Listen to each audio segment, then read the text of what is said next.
Can we live forever? We've been raised with the belief that death is inevitable, and so during our lives we consider the legacy of what each of us leaves behind. But what if you had unlimited time to pursue your life's work, your hobbies, and your dreams? What if you didn't have to die?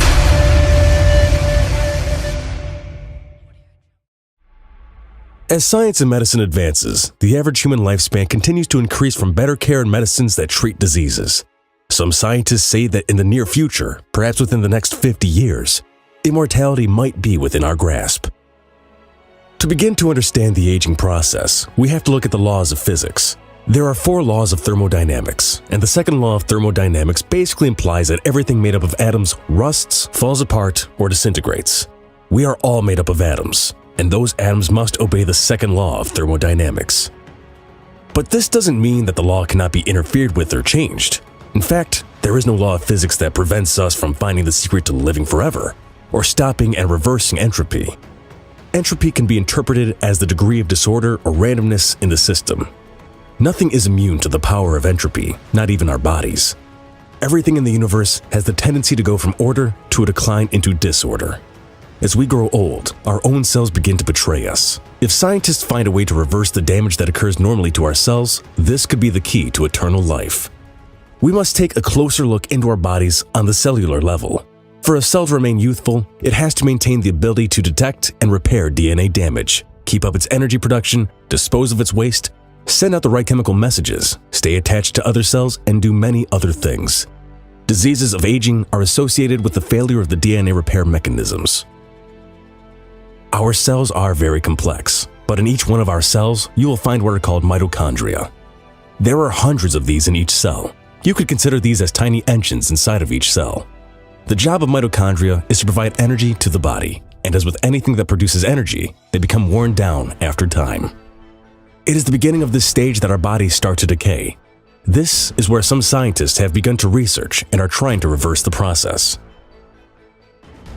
One scientist by the name of Walter Longo performed some experiments with baker's yeast, the simple single-celled microorganisms that cause bread to rise and beer to ferment. By removing 2 genes from its DNA, he was able to increase the lifespan of yeast to 10 weeks by reversing the deterioration process. That is 10 times the normal 6-day lifespan of yeast. It might not seem like a lot, but it's the equivalent of 800 human years. He then performed the same experiment on mice, and by removing the same 2 genes, the result was that it doubled their life expectancy.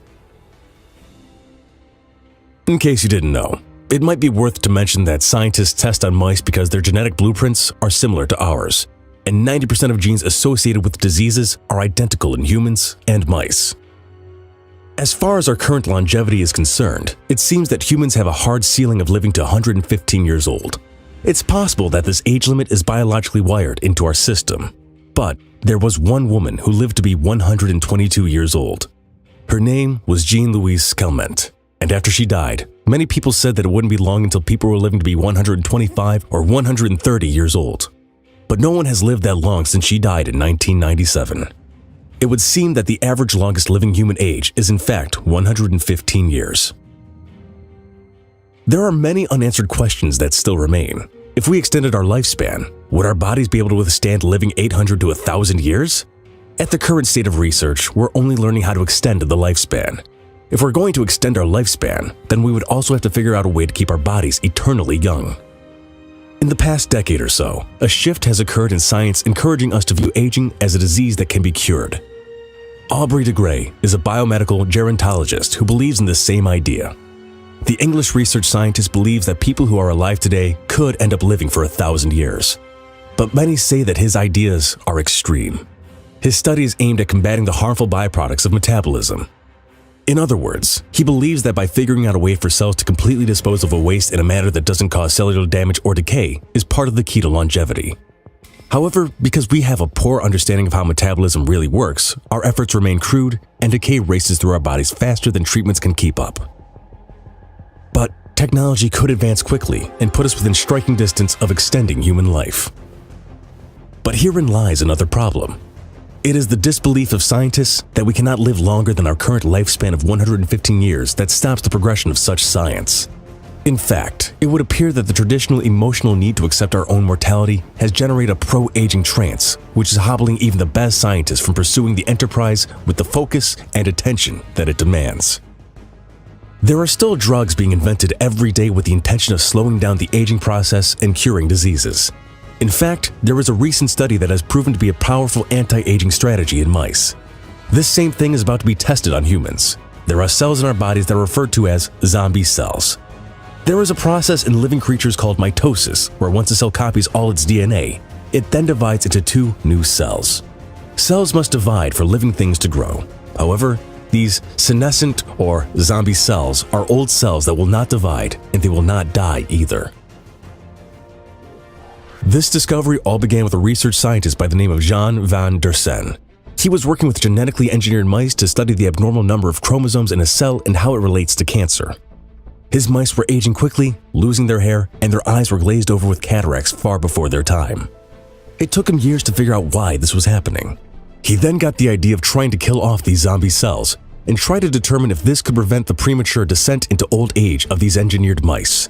In 2011, he and his team found that by eliminating these senescent cells, that it forestalled many of the ravages of age. Senescence is the gradual deterioration of function which is characteristic of most complex life forms. Currently, there are drugs based on small molecules called senolytics, which are designed to eliminate these zombie cells which refuse to die. This is a good thing, because such defective senescent cells persist to emit harmful chemicals that damage other healthy cells and cause inflammation, a process that is one of the basic mechanisms of aging. But this is only a small part of the process. While some scientists are optimistic, there are others that say that we would have to alter so many genes that it could take generations before any significant breakthrough would occur. And that is where artificial intelligence might come in. The solution to combating cell aging may lie with artificial intelligence. As AI continues to advance, there is a very good chance that it could solve the complex problems concerning the human lifespan and the aging process.